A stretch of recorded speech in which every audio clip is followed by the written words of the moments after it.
0D, the point. Take a pen, touch it to paper. You see the ink mark. But before the ink, there is a moment where the pen just touches.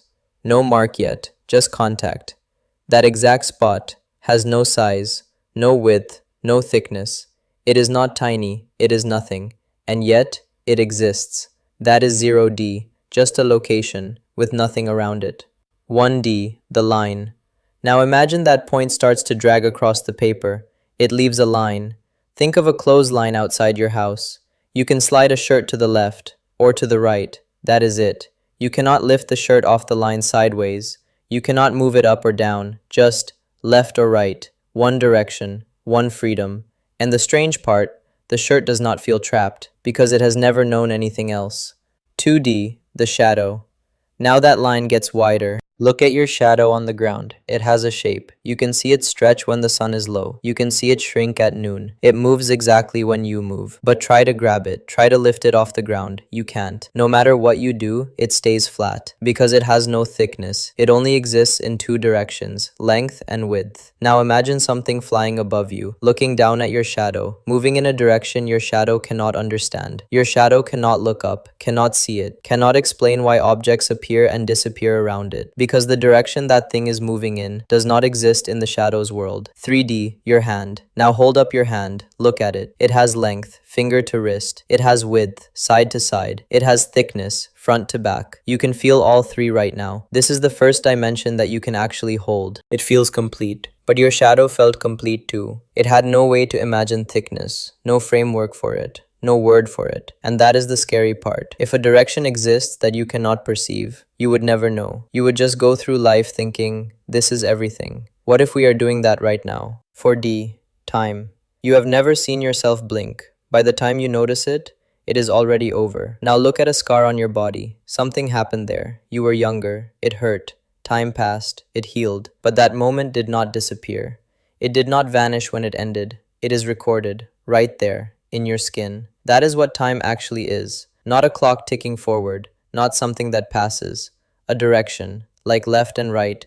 But instead of moving through space, you are moving through everything that has ever happened to you. All of it laid out in one line. And you can only ever stand at one point on that line, never seeing the full thing at once. Like your camera roll. Every photo is already there. Your childhood, last week, 5 minutes ago. You just scroll through it one frame at a time. Except with time, you cannot scroll back. 5D, the branch. Think about this morning. You picked up your phone, there was a message, and for a second, you had a choice. Reply or ignore it. You chose one. The day went a certain way. But in another version of this morning, you made the other choice. Different reply, different conversation, different afternoon. That version of the day did not disappear just because you did not live it. It happened. Somewhere. You just ended up in this one. 6D, the switch. Now imagine you could go back to that moment, step into the other version of that morning, and continue living from there. Same you, same day, different everything that follows. That is 6D, the ability to move between the versions of your life that already exist. 7D, different rules. Now go further back than any choice you ever made. Imagine a planet where the sun never rises. Just a sky that was built on completely different rules from the very beginning. Gravity pulls sideways there. Time moves differently. The laws that hold your world together do not exist in that one. This is not a different version of your life. This is not a different choice you made. This is a different universe, built on a completely different foundation, from scratch. 8D, all mornings. Now imagine every possible version of a morning, on every possible planet, under every possible sky, with every possible set of rules.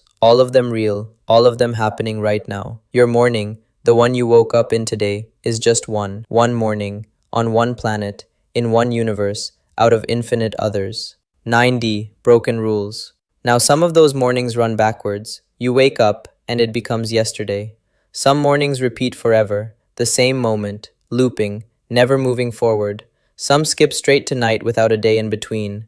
The rules of how time works, the rules you have followed your entire life, are not the same everywhere. Every possible version of physics, every possible structure of reality, exists somewhere. 10D, the collapse.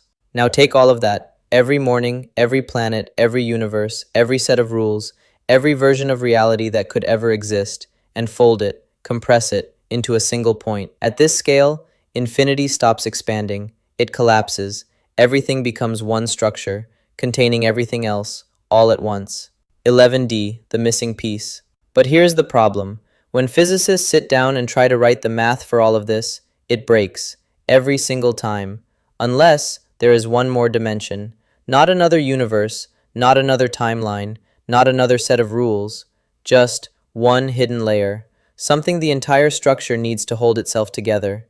In M theory, the framework that tries to describe everything, 11 dimensions are not optional. They are the minimum. 10 is not enough. Remove the 11th, and the math falls apart. And yet, nobody knows what it is. It cannot be seen. It cannot be touched. It cannot even be described in physical terms. It is only known through one single fact. Without it, nothing else works. And that leaves one final question. Your shadow cannot see your hand. Your hand cannot feel time. Time cannot show you its full structure. Each layer, invisible to the one below it. So what does reality look like? From outside all of it. Not inside space. Not inside time. Not inside any rule. Not inside any dimension. Because at that point, we are no longer asking how many dimensions exist. We are asking something deeper. What is reality when nothing inside it is observing it?